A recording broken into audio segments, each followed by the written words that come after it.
everybody. Welcome back, or welcome if you're new. I've had a lot of new subscribers here lately. I really appreciate that. I'm glad y'all are enjoying these videos.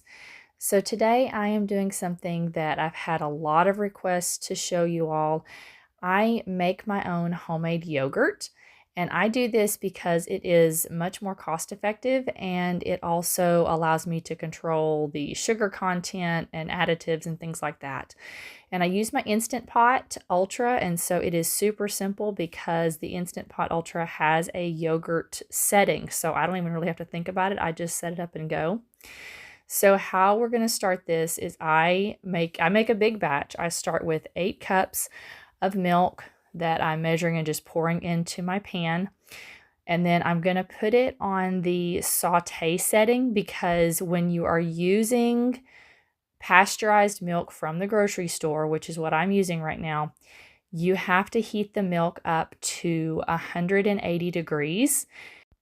If you have access to raw milk, you can completely skip this step, but this is something you have to do if you're using store-bought milk.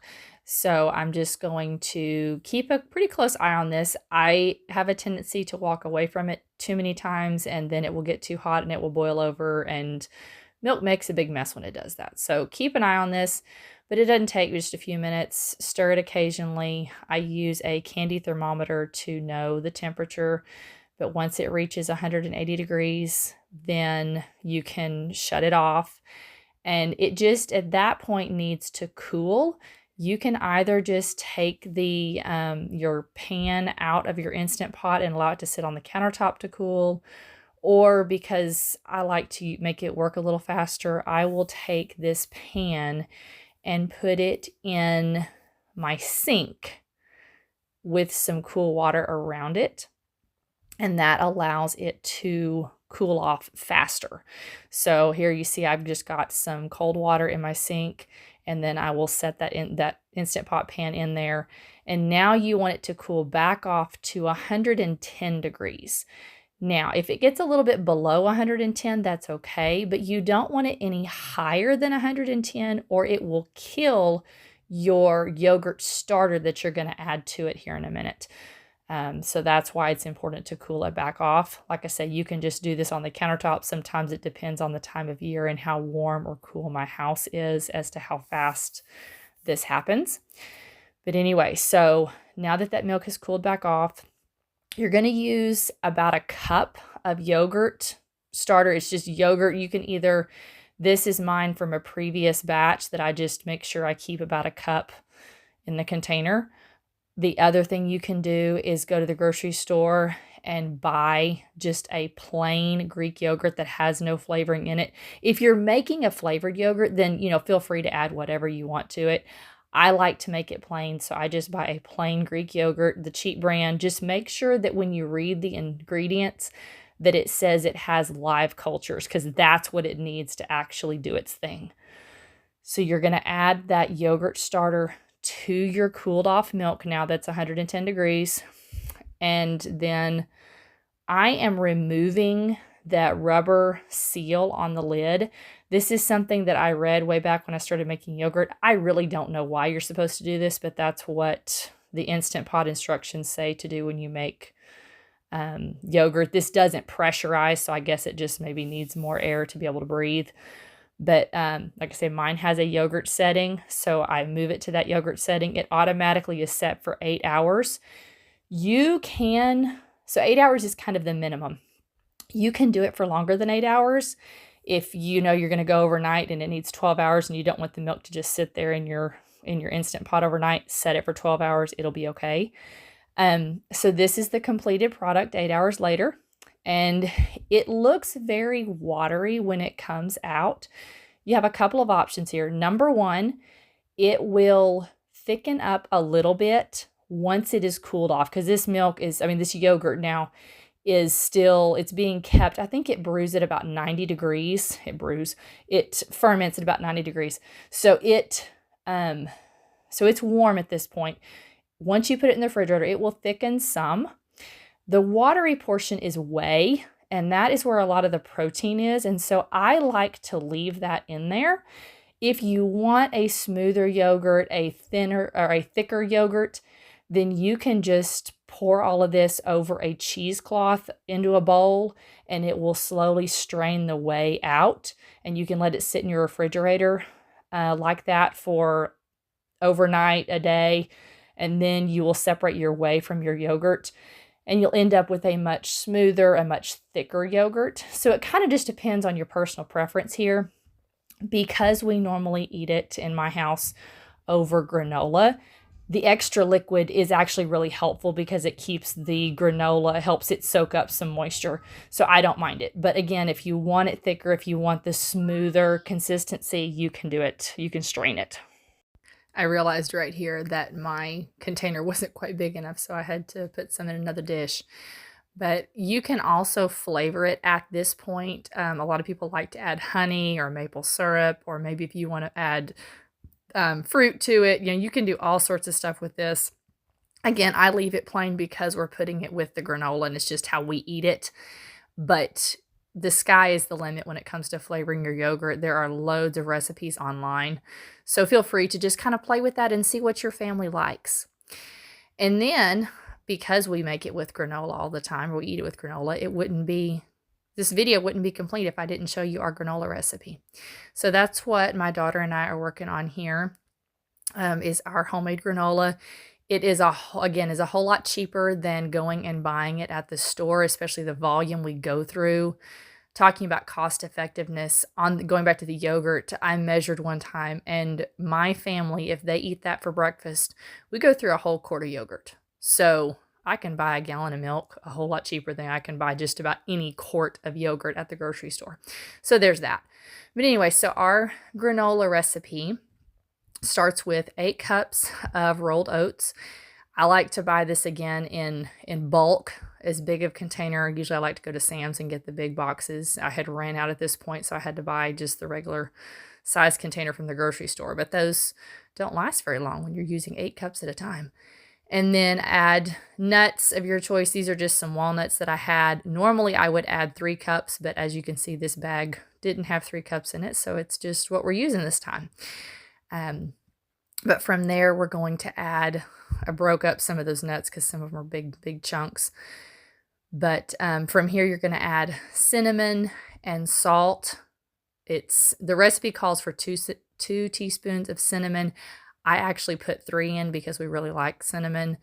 And then it is 2 teaspoons of salt. And that seems like a lot of salt, but it doesn't come out tasting salty at all. So anyway, so you add the cinnamon and the salt to it, and then you're going to stir that up because that's all of your dry portion. Again, you can add all kinds of things. You could add other seeds to this. You can add all sorts of additives to make it any flavor or way that you want it to turn out. This is just what I do. I kind of get into habits, and this is where our habit is right now. So anyway, like I say, you're going to mix this together, and then you're going to add some sort of oil. So the recipe calls for olive oil. I like using olive oil, but it is more expensive than butter for me because I am able to find butter. I buy it when it's on sale and stock up and buy large quantities. So anyway, it is actually more expensive for me to use olive oil than to use butter. And so I will just use butter. So I will melt 2 sticks of butter. It takes a cup, whether you're using a cup of oil for this or a cup of butter. So I'll melt those 2 sticks. And then it also is going to take a cup of honey that you will add to it as well. So you've got your honey, your oil of whatever choice. You could even use coconut oil. Like I say, I have used several different ones. The one thing that I will say is that the olive oil or the coconut oil allows it to get more crunchy. When I use the butter and then bake it in the oven at the end, it doesn't get real crunchy. So again, kind of depends on your taste preferences, exactly what you're looking for. It tastes good. It just doesn't get that really crisp, crunchy taste with the butter like it does with the olive oil or even coconut oil.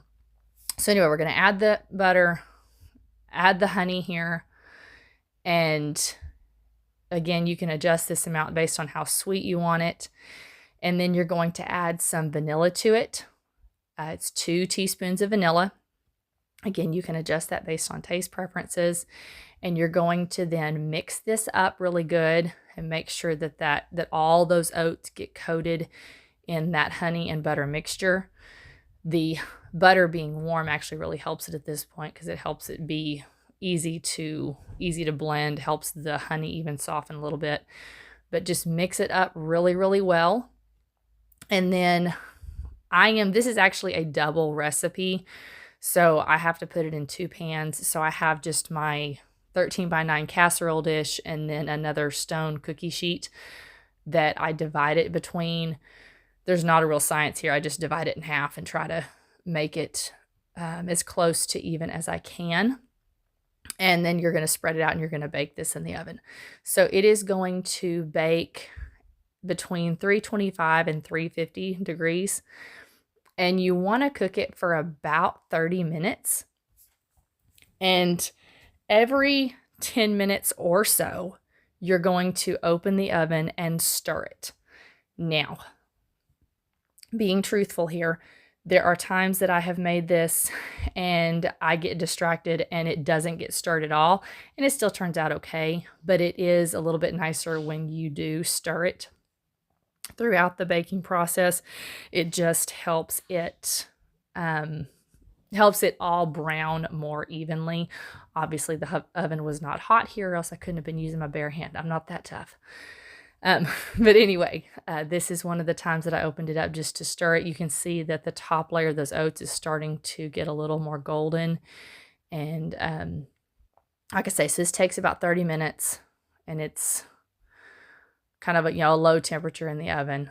And then you take it out when this part is done, and you can add, this is when you take it out of the oven is when you're going to add dried fruit to it of your choice. We love cranberries, and so now that it's out of the oven, I'm going to add dried cranberries to it. And I usually try to put a cup of cranberries per pan. So I would use 2 cups here. I did not have 2 cups. Again, when I was making it this day, I realized that I needed to stock up on my granola ingredients. So I didn't have quite as much as we usually would use, but usually try to put a cup of cranberries in there per pan. Mix that up really good. If you are using the olive oil or the coconut oil where it gets crunchier, I highly recommend making sure you do this part when it is still hot, because as it dries and as it cools off, it gets more hard and it's harder to break it up. So mix the cranberries in early. And this is just a clip of us using this. So here's that yogurt. My son is making his breakfast. This is something we love because it is easy. They can do it themselves, and it's healthy. I don't like feeding my kids cold cereal for breakfast because I feel like there's no nutrition to it. And so this is kind of my healthy substitute. They will take this yogurt, they kind of figure out how much they want in there, and then they can add granola. And then if we're really feeling fun, they even sometimes will throw some chocolate chips on top just for something special. But this makes a really awesome breakfast. It's filling and it is very nutritious. I hope y'all enjoyed this, and we will see y'all next time. Bye.